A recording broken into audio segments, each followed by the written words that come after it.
Bonjour à tous, bienvenue dans cette nouvelle vidéo de l'association Blé Dur et Développement. Je suis Pauline David, ingénieure régionale à Arvalis et animatrice de l'association Blé Dur et Développement.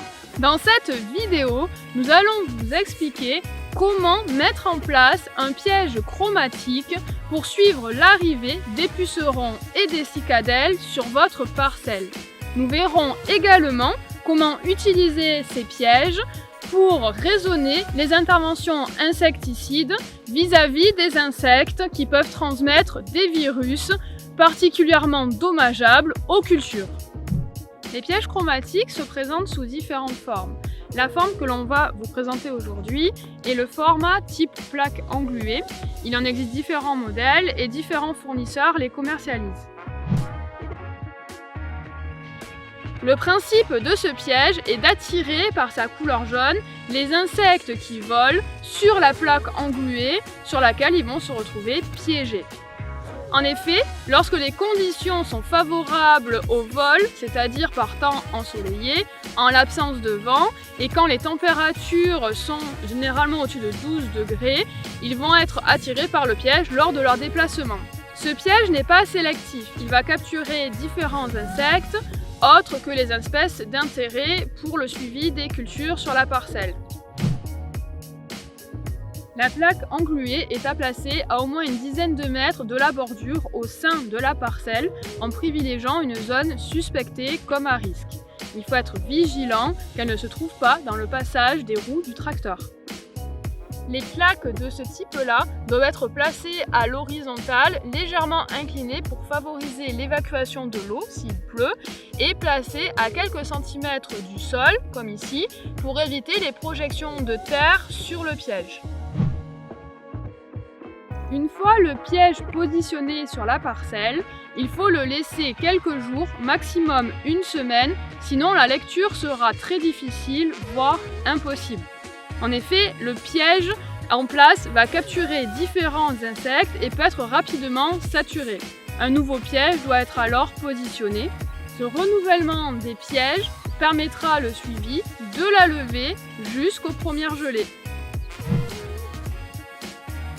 Plusieurs possibilités s'offrent à vous. Soit vous pouvez faire appel au service de l'une des firmes qui va pouvoir assurer le comptage des pucerons et des cicadelles et faire éventuellement des analyses virulifères.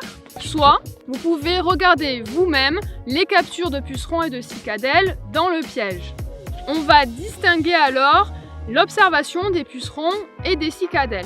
En effet, pour les pucerons, il est très difficile de reconnaître les espèces qui peuvent transmettre des virus. Donc on va compter, indifféremment de l'espèce, le nombre de pucerons présents dans le piège. Alors que pour les cicadelles, l'espèce principale vectrice de la maladie des pieds chétifs est très reconnaissable. En effet, elle a une couleur beige clair avec 5 bandes blanches longitudinales sur le thorax. Donc on va pouvoir compter précisément le nombre de cicadelles qu'on a sur le piège.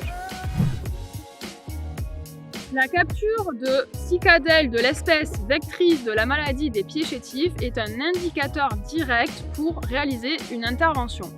Le traitement insecticide est recommandé quand une trentaine de cicadelles vectrices sont piégées dans la semaine ou quand il est observé un fort accroissement du nombre de captures lorsqu'on peut réaliser un relevé bi-hebdomadaire. La capture de pucerons dans le piège n'est pas un indicateur de la présence de pucerons dans la parcelle.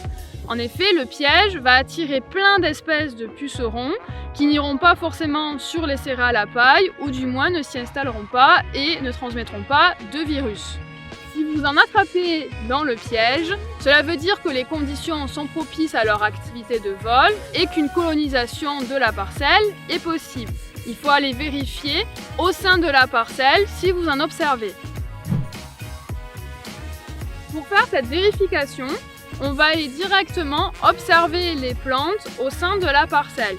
Il faut que les conditions, bien entendu, soient favorables à l'observation des pucerons, c'est-à-dire que la journée soit ensoleillée et qu'il n'y ait pas de vent. La vérification consiste à regarder à plusieurs endroits stratégiques de la parcelle, au moins 5, 10 plantes successives et comptez le nombre de plantes sur lesquelles se trouve au moins un puceron.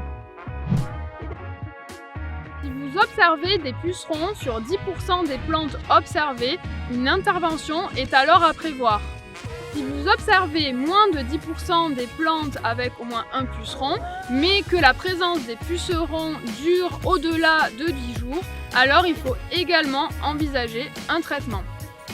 Si aucun des seuils n'est atteint, alors aucune intervention est nécessaire. Par contre, la surveillance est à poursuivre. En conclusion de cette vidéo, les pièges chromatiques sont un outil qu'on peut utiliser pour raisonner les interventions insecticides vis-à-vis des insectes qui transmettent des virus. Il ne faut surtout pas faire d'intervention systématique.